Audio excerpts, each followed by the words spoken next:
Hello, this is the Stories Beside channel. I release videos every day for you. Subscribe and click the bell. It was an ordinary weekend, a beautiful summer day. The family was having breakfast on the summer terrace of their small, but very comfortable and well-appointed mansion. The head of the family, Robert, was drinking fragrant custard coffee with smoky, lush cheesecakes and reading the latest press. The lady of the house, Jenna, was eating oatmeal with milk, and their beloved daughter, 20-year-old Kate, was drinking apple juice and picking sluggishly at her plate with her spoon. The mother looked at her child. She did not like the frowning face and dark circles under her eyes, and she began to admonish her. "Kate, eat something good in the morning. You're only drinking juice. You're so skinny. You've made yourself a bluebird by your diets. It's easy to get sick. Eat a couple of spoonfuls at least." The girl snorted. "Mom, why are you treating me like a little girl? I'm a grown-up. I've got a wedding coming up. I won't have your oatmeal with butter and milk, or I won't fit into my dress." God forbid David should fall out of love. He only likes skinny girls. Jenna spluttered her hands. "Oh, daughter, you've fallen head over heels in love with your David, and you don't notice anything. You shouldn't be in such a hurry to get married. You've only been dating for 3 months. Your father and I have been together since high school." Kate grimaced. "Oh, Mom, don't start your record. I've heard it 100 times. It's boring, all these years of dating. You can get bored with each other 100 times. David, I have a very handsome, like a famous actor, Alexander Petrov looks like, engaged in creative business, so I'm very lucky. All the girls in my class are jealous. He's not a snotty classmate, but a businessman." The woman became angry. "Kate, listen to me for once. Your father is in business, too, and it's simple and straightforward. He sells equipment for office firms. It's all white knuckle, no cheating. What does your fiancé do? Exactly what does he do, tell me? It's slippery and unclear. He bullshits people with some nonsense, and those stupid people pay him money for it." Kate tearfully parried. "You just don't understand anything. He conducts trainings and coaching, helps people find themselves in life, improve their self-esteem. He has a full room every week. And by the way, the rich also go to intensives.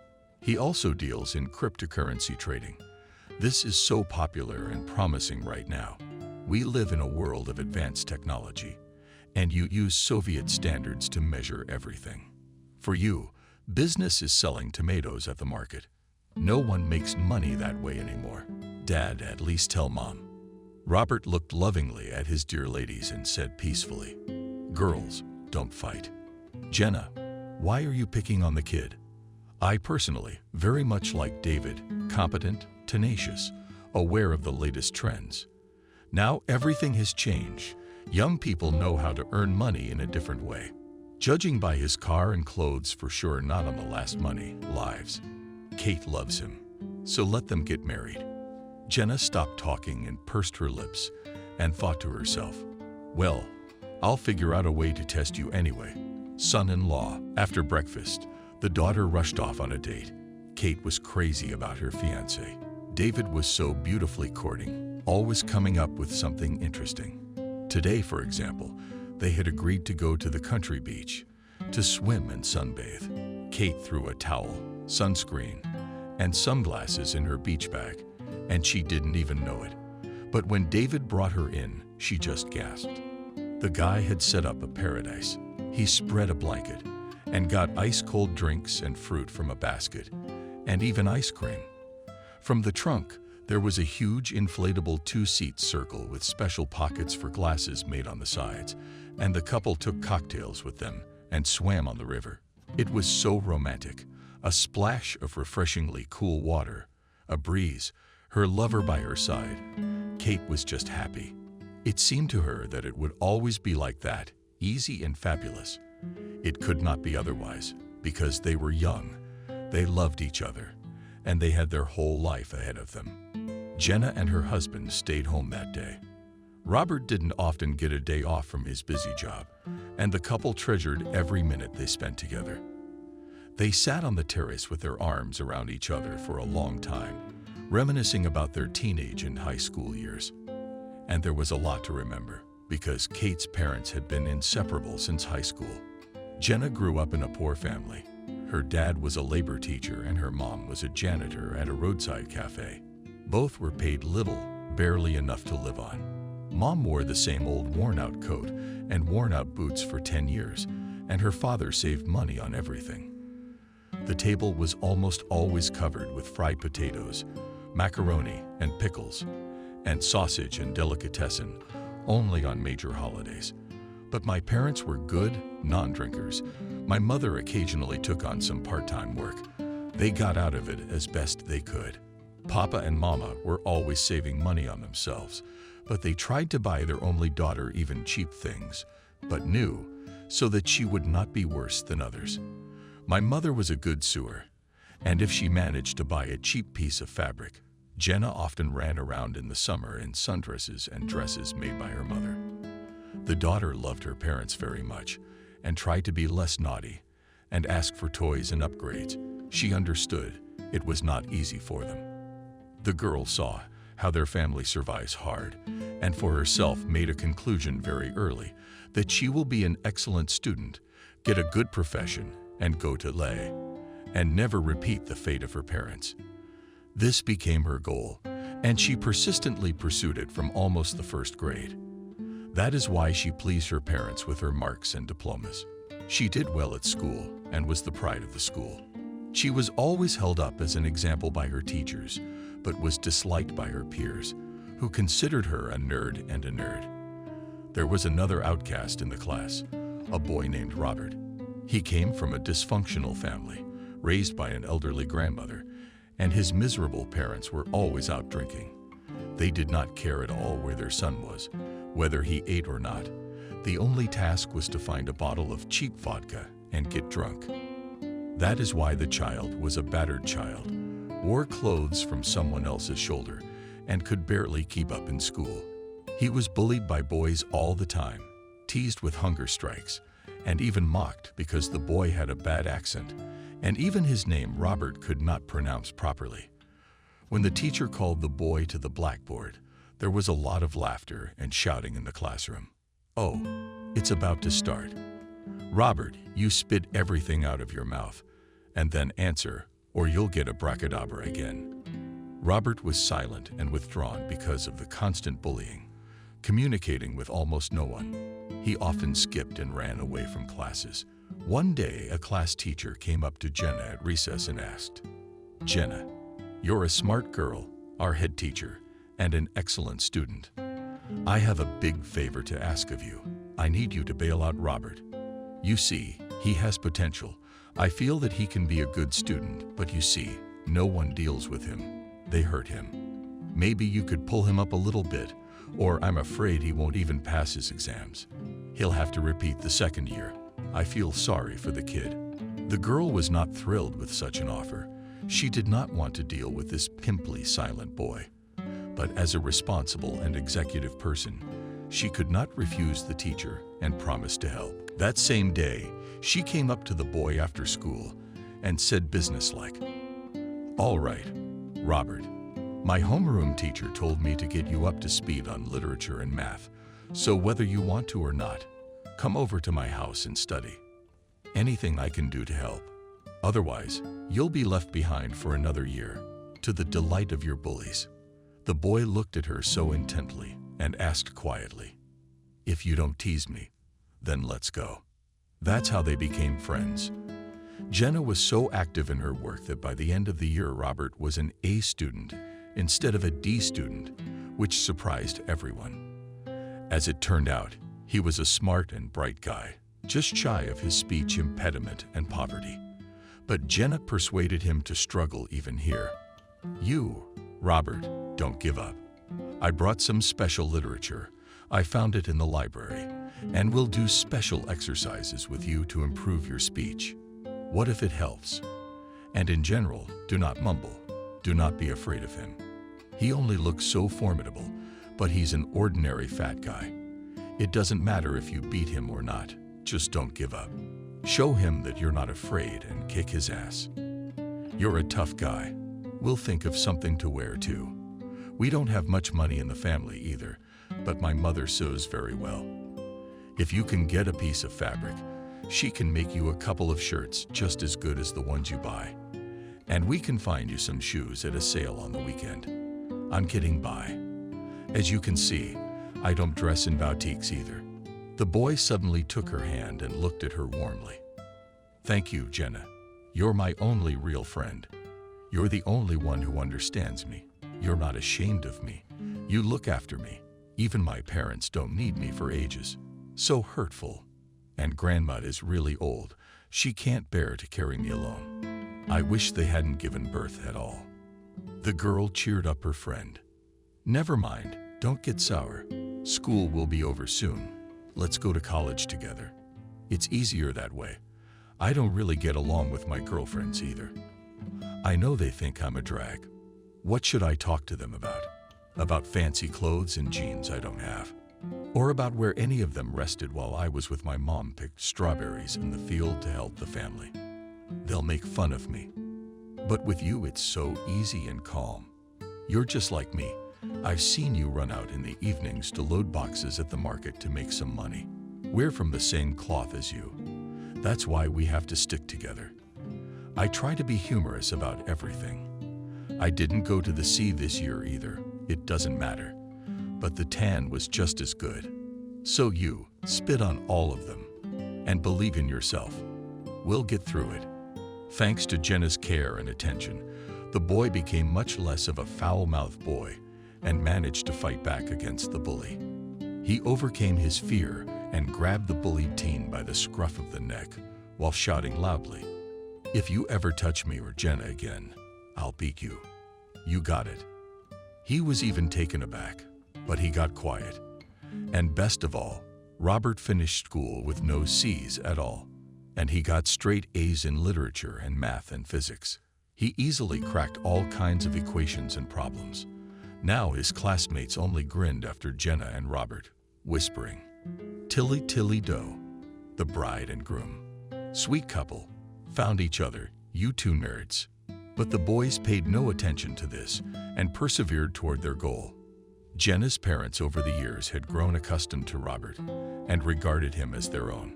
Despite the difficult financial situation, they never felt sorry for a bowl of soup or a portion of potatoes, and he never left their family hungry. On the contrary, his mother encouraged and praised the boy for his academic success. She understood how important it was for him, because his grieving parents did not care about the fate of their son. And the father was calm about his daughter, not wandering around at night anywhere, always under supervision. So Robert was always welcomed. Then there was university. It was hard to study in a big city without support. Other children's parents brought them money and heavy bags of food, but nothing for them. It was during this period that Robert developed a commercial flair. The guy wanted to help his girlfriend, and now his fiancée, to make her life easier, so much so that he took up trading. On weekends, he would go to a wholesale market at night, buy packs of the most popular goods among young people, and then sell them at a higher price and at retail. The profit was small, but he and Sveta had enough to buy food and clothes. The girl also did not sleep and engaged in tutoring, writing essays and tests for a small fee for the students who were careless, and also took a great interest in the theater club. She loved making up and participating in student plays and concerts. This was her favorite hobby, an outlet, a girl completely dissolved in the chosen image. And so she and Robert walked hand in hand, never parting for a moment. They married modestly after receiving their coveted diploma. It was a victory for all of them. After university, they lived in the family dormitory for a long time. Robert went into business. It began to work. Over time, they bought first an apartment, and then a house, a car, and raised their daughter. Jenna gave herself completely to her family. She was still tutoring just for fun. Kate grew up smart and bright, did well in school, and went to a prestigious university on her own. Parents loved their daughter very much and could not get enough of her. Life flew by, as if in an instant. Over the years, Jenna became so close to her husband that they easily predicted each other's mood and desires, and they were literally one unit. Not once has a woman regretted that she lived her life with Robert, because such a devoted and faithful husband you will never find. Between them, there had never been, even in their youth, stormy passions and ardent confessions. They simply coincided with each other. Like two puzzles in a single picture, they had one common inner world for two, from the school bench to the present day. But for the first time, she and her husband were so radically different when it came to their daughter's marriage. Jenna herself didn't understand why she didn't like her future son-in-law so much. But she didn't like him right away. David didn't make eye contact. He was flirty and obvious, and her daughter was like a veil over her eyes. But she is okay, silly in love, and her husband is also good. Came to the side of his daughter and fully prepared for the wedding with her. He'd already looked at the restaurant and talked about the menu. For some reason, he saw David as his successor and expected that his son-in-law would gradually get into his business and continue his work. But Jenna decided not to give up so easily. It was not in her nature. And she took up the cause, especially since time was running out. The wedding was only a month away. The woman got makeup, a wig with black long hair, green contact lenses, a special mouthpiece, which is inserted into the mouth and completely changes the person's face and his speech, bought a long, colorful hoodie from a friend in a theater studio. 3 hours of work, and in front of the mirror, instead of well-groomed, red-haired 45-year-old lady, was an old fortune teller. Jenna searched the internet for the legal address of the company where David supposedly worked. It was also called, mysteriously, The Way to Yourself. But there, too, everything was shrouded in mystery. All of their intensives and trainings were held in various rented offices in the city, and the address of the company itself was in an industrial area in the suburbs. Jenna drove there with determination, making up a story on the way about how bad she felt, that she needed to improve her self-esteem, and so on. There was a charge for all the services, and she had to bring a lot of money with her. The whole thing sounded more like a scam than any kind of serious organization. The woman in makeup was just walking down the hall when she saw a joyful, radiant girl about Jenna's age in an ultra-short dress emerge from the office, followed by a happy David. They embraced and kissed passionately, cooing about their own things and not noticing anyone or anything around them. David whispered sweet words of love to her, while the young mistress laughed and molested. The blood rushed to Jenna's head. Why, you scoundrel? You're cheating on my daughter, aren't you? What a scoundrel. He's about to get married, and he's playing around. Wait for me. So that's what my son-in-law is doing at work. Ostensibly passing by and shuffling her feet deliberately loudly, as elderly people usually do, Jenna suddenly stopped and looked David in the eye and said hoarsely, "Hello, my dear man. I see some great happiness awaits you. You've got an interesting destiny. Let me tell you a fortune, you won't regret it. What was, what will be, you'll find out." David was taken aback. "Who are you? And who are you here to see? And how did you get here in the first place?" Jenna answered confidently, "I am a seer, Julianne. Haven't you heard? So I decided to sign up for your trainings because I help others. I give all of myself, but I have nothing going on in my life. Completely empty-handed. Maybe you can help me in what way? I heard they praise your company. People find the meaning of life. They say your specialists are great. So what? You want to know what's in store for you. I won't even take any money, so I'll tell you everything, straight to the point." David was interested, especially since the girl next to him was looking at everything that was going on, eyes wide open and with obvious interest, and waved his hand. "Come on. Even though I don't believe in all this fortune-telling, I wonder what you're going to tell me. At least I'll have some fun." The woman could barely contain herself. She was as furious as a tigress and thought, "Oh, you're going to have so much fun." Jenna took his hand. She made the right kind of eyes, remained silent for a long time, and then suddenly declared, "You're getting married soon, but not to this girl, but to another girl. Her name is Kate. She's rich, her parents have money, and you already have a restaurant reservation. Kate loves you very much, but she's not your destiny. You don't want her. You won't be happy. That's what I see." David changed his face and shouted, "Who are you, old woman? And how do you know all this?" The guy suddenly looked at the fortune teller in a bad way. Her image seemed somehow subtly familiar to him, and he pounced on the woman and tore the wig off her head. Jenna spit the mouthpiece out of her mouth and threw off the hot robe, triumphantly declaring, "So, I got you, son-in-law. Not only is your company fake, I checked everything. You're just cheating people out of money. So you're also cheating on my daughter with that girl. Have you lost your conscience?" The girl standing next to him burst into tears and slapped David across the face. "You bastard. So he sings to me every day about love, but he's marrying someone else. I'll make you pay for everything. I know better than anyone that all these trainings are just a scam, and now everyone will know about it. I'll do my best. That'll teach you how to mess with girls' heads." And she ran away in tears. David remained ashamedly silent, rubbed his flaming cheek, and began to make sluggish excuses. You've got it all wrong. I love Kate. Honestly. And this is all so not serious. Forgive me." Jenna told him harshly. "Get out of our life. There will be no wedding. Is it clear to you?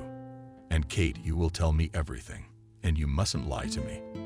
I don't want my eyes to see you. And be glad that I haven't informed on your shady dealings." There was nothing to do. David had to confess to Kate about the affair, and the wedding was disrupted. The daughter, though she loved David, could not forgive such a betrayal. She was disgusted.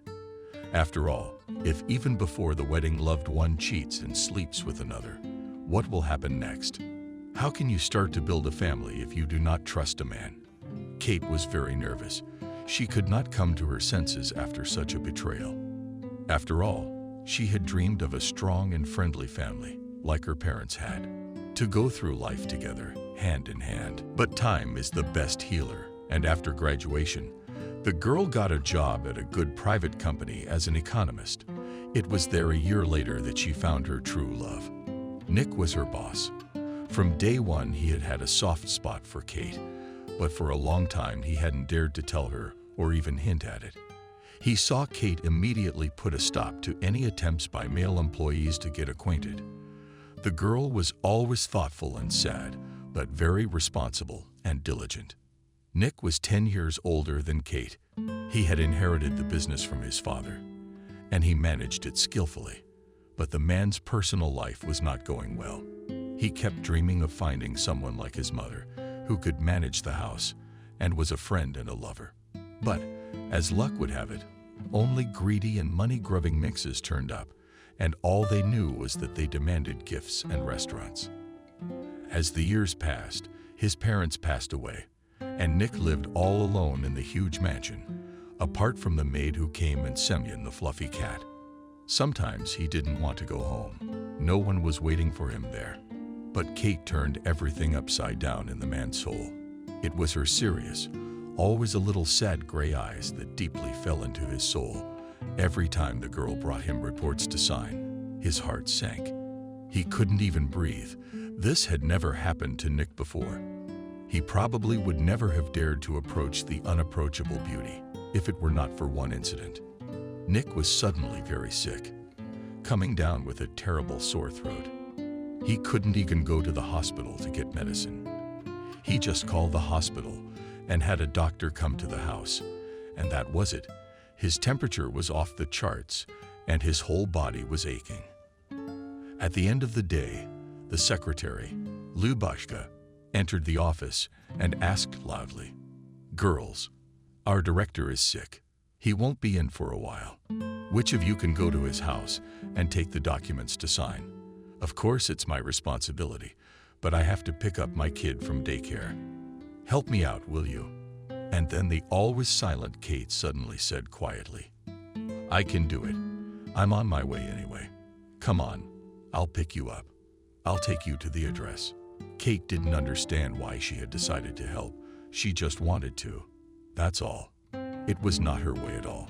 She lied, and she had to drive across town to the country mansion. In fact, Nick was very likable to Kate, not just as a boss.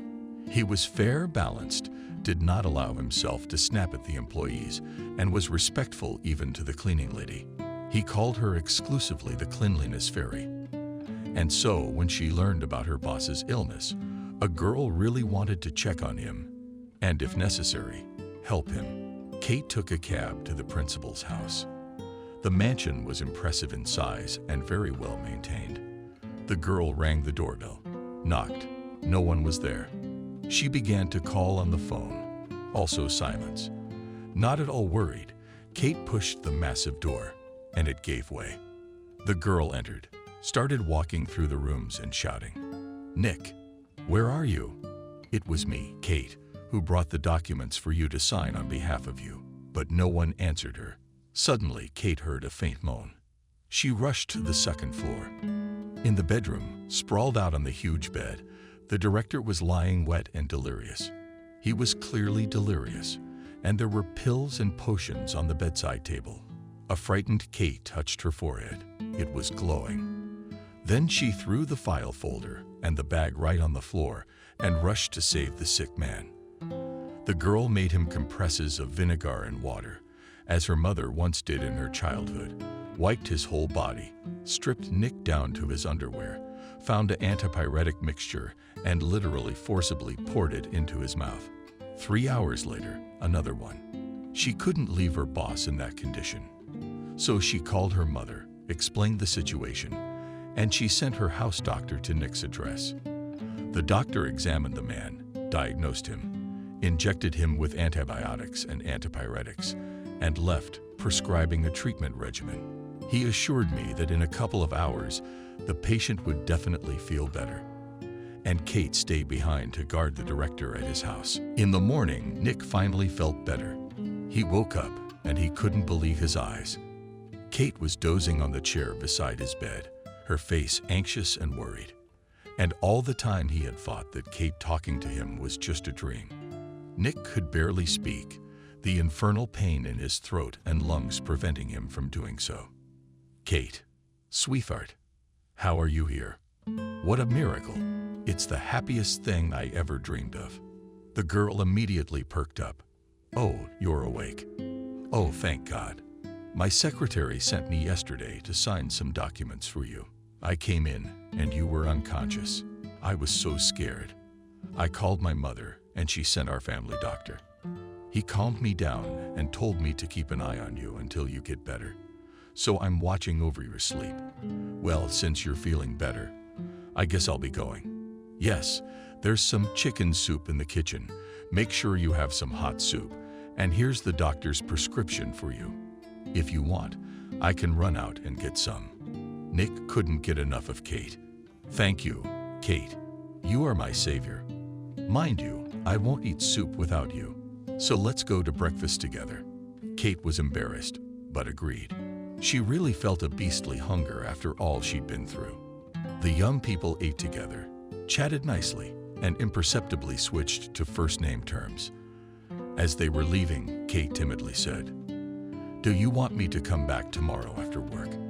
Nick cheerfully responded, "I dream that you will never leave this house and become its mistress.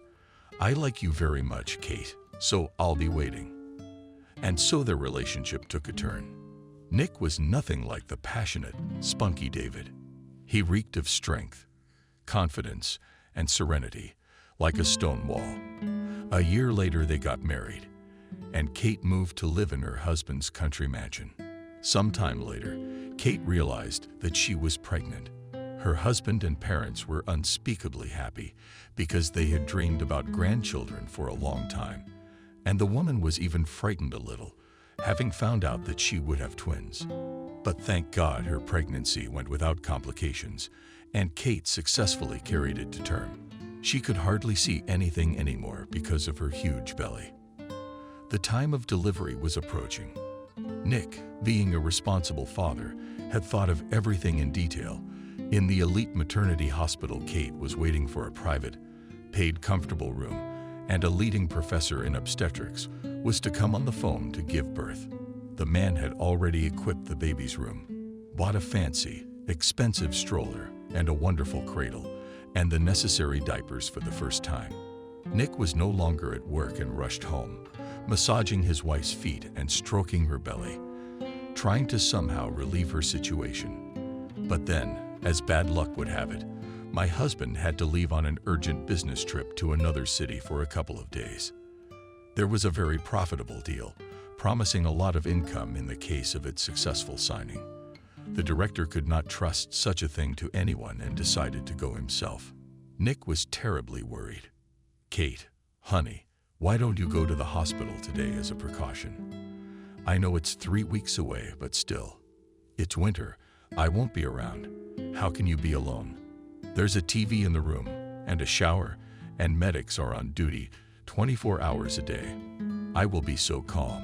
Moreover, we will have 2 children. It's not an easy case." My wife hugged her husband affectionately, barely reaching him because of his huge belly, and calmed him down. "Don't worry, everything will be fine. I feel fine. My stomach does not hurt. I'm eating for 3. I'm about to burst like a balloon. You'll be back the day after tomorrow. I don't want to go to the hospital. I'm so happy at home. I'll watch my favorite movies and sleep on my favorite couch. You know how difficult it is for me to find a comfortable position, so the kids do not arrange a disco inside. Besides, tomorrow, my mom promised to come to me, if anything, and stay overnight. So go and solve your problems. I left sandwiches and coffee in the kitchen. Take them with you. If you get hungry on the road, you can have a bite to eat." Nick knelt down, kissed his belly, put his ear to it, and whispered, "Bye, my babies. Daddy will be home soon. Stay there quietly." Kate laughed. She was so moved by her husband's touching concern. She saw him off and decided to rest. She lay down comfortably on the pillows and turned on the melodrama. But then the phone rang. It was a friend from university, Helen. Kate was very happy about the unexpected call, and the women chirped a lot. Helen kept wondering, "Wow, you're doing great. You got married well, and you're having twins soon. Not like your ex, David. Loser." Something stirred in Kate's soul. "What about him? I haven't even seen him on the street since we broke up." Helen was in a hurry to share the news. So his firm burst like a bubble. Not only that, David was dragged through the courts. At one time, he even drank himself to death, but then he pulled himself together. He got a job as a driver on a regular van, delivering mail around town, living with his sick mother. She has a heart condition. They say she needs an operation. And there's no money. That's the way it is. Well, who's to blame? You screwed up your own life. You shouldn't have run away. Kate became sad for some reason. It's like that, but I still feel sorry for him. First love is the strongest, no matter how you look at it. All right, Helen, it was nice to hear from you. Goodbye. Kate got up, went to the window, and gasped. An hour ago, it had been quiet and sunny, and now there was a terrible blizzard and no visibility. How is my beloved? Oh God, I wish he'd get there all right. God forbid anything should happen to him. I won't survive it. The woman prayed to heaven. She grabbed the phone and began frantically dialing her husband. It was important for her to hear his voice, to be reassured when she realized that he was okay. But all she heard was, "The caller is unavailable." Kate became even more nervous, pacing back and forth across the room. She was already winding herself up to the limit, because it was a road, and what a blizzard it was. All these anxious thoughts made her feel sick to her stomach, and it was hard to breathe. Her back was aching heavily. She was going into contractions, and then suddenly something warm ran down her legs. The frightened woman realized her water had broken. She called her husband again and again, but he was still unavailable. Kate panicked and started calling her mother. She was screaming in a voice not her own. "Mommy, my water broke. I'm in labor. And Nick just left 2 hours ago on a business trip. I can't get him on the phone. Apparently, there's no service on the road. He begged me to go to the hospital today. I had a feeling, and I was such a fool not to listen. Mom, I'm scared. What should I do?" Jenna was trying her best to comfort her daughter, and her heart was racing in her heels. "Don't panic. I'm calling an ambulance. The paramedics will be here soon." Then she dialed her daughter again. "The ambulance is coming. Pull yourself together. How are you feeling? Are you having a lot of contractions? Daddy and I are on our way too. Maybe we can get there quicker. Hold on. Breathe deep. We're right here. You're going to be okay. Get the map and all the paperwork ready so you have everything handy." Kate sobbed in fear and pain and wailed, "Mommy, come quickly. I'm scared. I'm not going to die. Did you see the blizzard out there? What if the ambulance doesn't make it? Oh, it hurts so bad." Jenna was rushing around the house and screaming at her husband, "Robert, hurry up and start the car. Kate's in labor. And Nick is on a business trip. Let's go right now. I already called an ambulance." The man jumped out of his seat like a jet plane and rushed without further ado to the garage. But when he saw what was going on outside, he ran back into the house. "I'm afraid we can't go any farther than the yard. There's a terrible blizzard out there. Oh my God, it's one and the same. We've got to do something." The woman hastily got dressed and ran to the courtyard, where it was so snowy that she couldn't see anything within a meter. She grabbed a huge shovel and began frantically shoveling snow. "So I'll clear the way myself. I'll walk, but I'll help my daughter. Help, there's no time to argue. My daughter is in trouble. This is all my fault. I should have put our daughter in the maternity ward with Nick by force, or at least come to see her today instead of tomorrow. At least she wouldn't be alone." They cheerfully shoveled the snow off the property with 4 hands and hit the road with their shovels, realizing that they would obviously need them more than once. In the meantime, Kate was writhing in pain, praying to God that the ambulance crew got there in time to take her to the hospital. Finally, she heard the car honking outside the window, got dressed with the last of her strength, and almost crawled to open the door, writhing in pain. She let the paramedics into the house and collapsed on the steps. "Oh, Mommy. Ah. Oh, it hurts. Help me. I'm dying." The paramedic was not confused, ran up to the woman in labor, and with an orderly carried her to the bed. He made a bed for her. He began to calm her down. "Take it easy. Take it easy. What's your name? How many full years? How far along are you? How often are your contractions? When did your water break? Don't panic. I'm here to help you. Everything will be fine. Breathe out. Okay. And now calmly answer my questions." Kate came to her senses a little and began to explain everything in detail. The doctor examined her and shook his head. "Tax, it's 4 fingers open. The labor is in full swing. We'll give birth here. We won't make it. That's for sure. Why did you wait till last, my dear? You should have been in the hospital a long time ago." Seeing the laboring woman's goggling eyes, almost mad, he began to calm her down again. "I repeat, everything is going according to plan. You have no complications. Just listen to me. Don't get hysterical, and together we'll manage.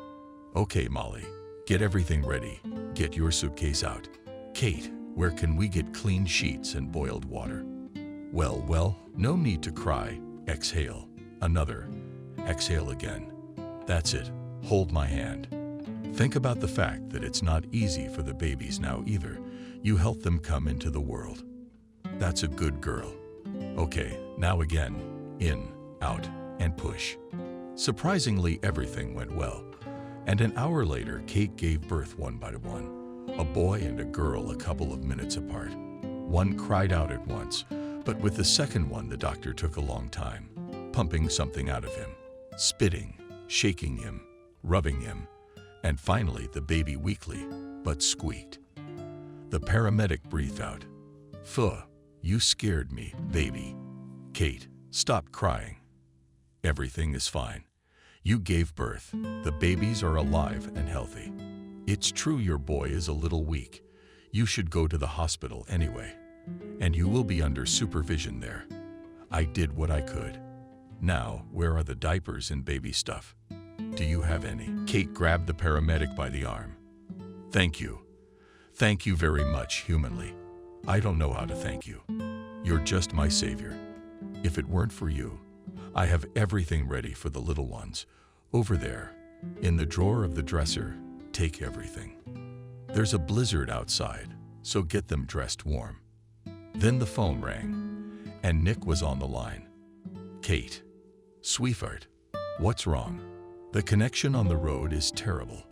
How are you? So many missed calls from you." Kate sobbed again. "I gave birth, a boy and a girl.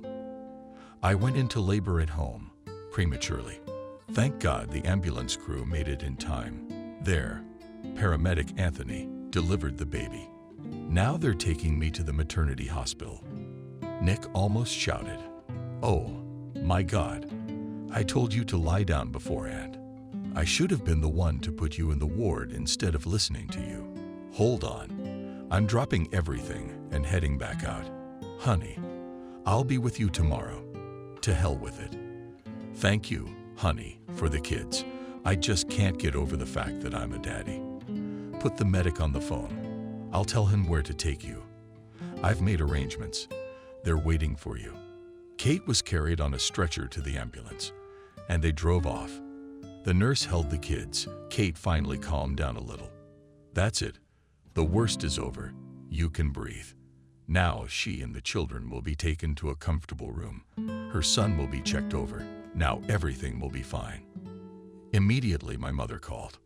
"Daughter, how are you? Where? I've been calling you. No connection. It's busy. I'm going crazy. My father and I are digging out. We can't get to the track. There's a lot going on here. I don't know how we're gonna get out of town." Kate replied, "Mommy, I already had a baby. You're a grandmother. And congratulate Grandpa. The ambulance paramedic delivered the baby. They're taking me to the hospital with the babies. My son is weak, so go with Daddy right there." Jenna wiped the snow falling on her face with her hand and sobbed so loudly that Robert was scared to death and dropped the shovel, assuming something awful. "What is it?" "Tell me, what about Kate?" The woman rushed to her husband and threw him in the snow. "Birth of a daughter. You're a grandfather. Thank God. A boy and a girl. Said the girl is fine, but the son is weak. They're taking her to the maternity hospital in an ambulance. Thank God. It's all over. Let's go to the maternity hospital. Hurry, they're taking her there." Robert couldn't contain his joy. He squeezed his wife so tightly until she crunched and kissed her, kissing her. Crazy. Just yesterday, it seems, he was a student himself, and now he was already a grandfather. 2 grandchildren at once. My poor daughter. I can't even imagine how she could stand it all by herself. But as it turned out, it was too early to rejoice, and Kate had a lot of trials ahead of her. On the way, the ambulance got stuck in the snow. The roads were not cleared. At first, for almost an hour, they tried to pull out the car by their own strength. The driver and the paramedics were soaking wet and damn tired, but the wheels only got bogged down deeper and harder. We had to turn off the engine, as it was already overheating. The driver tried to contact the dispatcher to report the emergency, and a frightened Kate started calling her mom and Nick, letting them know what had happened. Nick, in a panic, tried to call a tow truck or a bulldozer. He was going crazy with worry, and he blamed himself every second for going on that damn business trip, leaving Kate alone at home. He knew she was going to have a baby, a grown-up man, but not clever. Jenna and her husband also panicked before they could get excited. They kept asking the medic what part of the road they were stuck on to help their daughter. It was getting colder in the car, and Kate was getting chilly. She held her babies close to her heart. They only wiggled their eyes and moved their lips. The woman panicked. Will they get us out soon? And if they don't, what will happen to me and the children? The doctor said my son is weak. We'll freeze to death. Is there a lot of gas? Can we warm up the cabin? Why am I so unlucky? One or the other, and all on the same day. My husband told me to go to the maternity hospital. 3 hours had passed. It was already dark outside, and still no help. Even the calm doctor became nervous. He was cursing over the radio with everyone, swearing, staggering at the indifference of the utilities and officials. After all, he had informed the authorities. And then, in the middle of the road, everyone saw the headlights, a small van coming toward them. The driver of the ambulance waved his hands for help. A young man in a bulky hooded jacket climbed out of the cab, and after listening to what was going on, without any conversation, began to help push the car out. They tried both backwards and forwards, but nothing. Understanding that they couldn't make it out that way, the doctor hooked the car to his van and began to pull it slowly. They had been working for half an hour, but they had finally managed to pull the ambulance out. The driver of the van had not abandoned the paramedics and the woman in labor and towed them to the hospital because the ambulance had run out of gas. The man saw through the window how the paramedics ran out and the woman and her children were taken to the hospital on a gurney. It was only afterwards that he waved at them from afar and drove home. It was late in the day. It was David, yes, Kate's ex-fiancé. As fate would have it, he was on the deserted, snow-covered road that evening in his old van, on his way home from delivering mail and parcels. David had no idea who was in the car. He just helped out, feeling sorry for the woman in labor and the children who were in such a mess. The guy had a bad cold, got soaked, and fell to sleep literally without strength. And during the night he had a high fever. His aging mother could not bring it down on her own. And the next day, he was in the hospital ward. It turned out that he had pneumonia, and he had to stay here for a long time. Kate and her children were examined. Everything was fine. Her mother and father arrived, and her beloved husband in the morning. On the windowsill, there were armfuls of flowers. Kate was pelted with goodies and fruit, but the stern doctor put them down, took away the flowers and the citrus fruits, too, explaining what you can and can't bring a woman in labor. All relatives and friends were glad that everything ended so well and congratulated the mother on the birth of her children. They took the babies in their arms and were sweet on the babies. Kate kept on going. We should definitely find the van driver who got us out and thank him from the bottom of our hearts. After all, if it wasn't for him, we would have surely frozen there until morning. Daddy, will you help me with this? You're connected, aren't you? But there was no need to look for anyone. A nurse who entered the room and heard Kate and her father talking involuntarily answered immediately. Well, what's there to look for? Your savior is in the next ward with pneumonia. They brought him in last night. Everyone already knows. It's not every day it happens. You're famous now, just like in the TV series. Kate immediately jumped out of bed. Mammy, Nick, will you stay with the babies? It's still an hour until the next feeding. I'll be right back. You can go through the inner passage. If you need me, I'm going to the bathroom, or they'll scold me. I can't leave the maternity ward. I'll just say thank you to him, that's all. Well, he saved our lives. And then he got sick. He must have caught a cold. Kate, as she was, in her bathrobe and slippers, quietly crept up the stairs, asking the nurse what room her savior was in. And when she got there, she was stunned. It was David, her ex-fiancé, her first love. He saw her and wondered too. Kate, I don't believe it. Where did you come from? And dressed like that? The woman sat down on a chair. So that's who saved me yesterday with the kids. Oh my gosh. Thank you, David. From the bottom of my heart. If it weren't for you, we would have frozen to death with my babies in the snowy road. Are you okay? The nurse said you have pneumonia. David waved his hand. It's just a little bit better now. I'm glad I helped you, Kate, and at least somehow redeemed myself for the nasty thing I did. I'm glad, Kate, that I helped you, and at least somehow redeemed myself for that disgusting thing I did.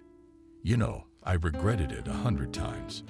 I couldn't make a family. I was looking for someone like you, and I never found him. And I congratulate you on the birth of children. So you found love after all, Kate replied. Yes, David, I found. And I'm married to a very good and decent man. His name is Nick. And I haven't been mad at you for a long time, though it took me a long time to get over the betrayal. But it's all in the past now. Get well. I wish you to meet your love, get married, create a family. David just waved his hand. I had already given up on my personal life, and I wanted to save money for my mother's surgery. She has a bad heart. She needs a bypass surgery. And I seem to be saving a little bit, but I'm still not even halfway there. Well, that's my problem. Never mind. Happy birthday, Kate, and sorry about everything. Kate came into the room subdued and said sadly, "Do you know who saved me yesterday? Who was the truck driver? You'll never guess. It's David, my ex-fiancé. That's how it is in life. I still can't believe it. He's so different. He's nothing like he used to be. He's been through a lot, I guess." Jenna immediately sighed. Wow, I guess he's not entirely a scoundrel, and he's capable of good deeds. Come on, Robert, let's go see him. Thank him for his daughter and grandson, and let the young parents be alone. Nick suddenly felt a painful prick of jealousy, did not expect this from himself, and with a strain in his voice asked, "What have you been talking about for so long, Kate? I'm terribly jealous of you. You know I won't give you up to anyone. Just so you know. Do you still love him?" The woman laughed and clung to her husband. "Lover, don't get yourself worked up and don't make up nonsense. You are my happiness and my children, and I don't need anyone else. I love David a lot, it's true, but that was a long time ago. Only with you have I understood that a woman is only truly happy with someone who takes care of her. I even feel sorry for David. He lives with his sick mother, collecting money for her surgery. He has no normal job and no personal life. It's his own fault, and I can't argue with that, but I still feel sorry for him." The babies woke up and started to croak funny, looking for breasts with their lips and crying. Nick took Kevin in his arms and rocked him while Kate nursed Lisa. The man admired how beautiful a woman breastfeeding a baby was. The baby mooled and grunted funny, and Kate was soothed with emotion. She wanted to kiss that funny little nose and not let it go anywhere. Jenna and Robert checked on David and had a heart-to-heart talk. They forgot all their old grudges and forgave each other. At a family meeting, they decided to help his sick mother and pay for her operation. They managed to do it in time. Everything went well, and the elderly woman recovered. Robert got the man a job as a manager because he had a knack for business. Slowly, David's personal life also improved. He met a simple and modest woman, Nancy, who worked as a clerk in a supermarket. It was probably only after that conversation with Kate that David let her go in his heart, stopped dreaming of a possible meeting or looking for someone like her. He remembered his mistakes well, so he didn't lie to his fiancée, but told it like it was. David happily gobbled down cakes and did not notice the woman's fullness at all. They sometimes took walks together, with Kate and Nick in the park with the kids. The women quickly found a common language and became friends, discussing recipes and other feminine things. Nancy adored kids and enjoyed babysitting the little ones. With Nancy's arrival, Nick calmed down and stopped being jealous of his Kate. He was proud of his extended family. The family's acquaintances and longtime friends were wondering how fates had intertwined. Holy people, Kate's ex-fiancé and his mother had helped them. They had become friends, and they were communicating as if nothing had happened. But Kate thought otherwise. It's just that everyone should be given a second chance, because we all do nasty and indecent things that we are so ashamed of afterwards. The main thing is to realize them and change, to be able to ask for forgiveness and forgive. Just stay human. That's the secret.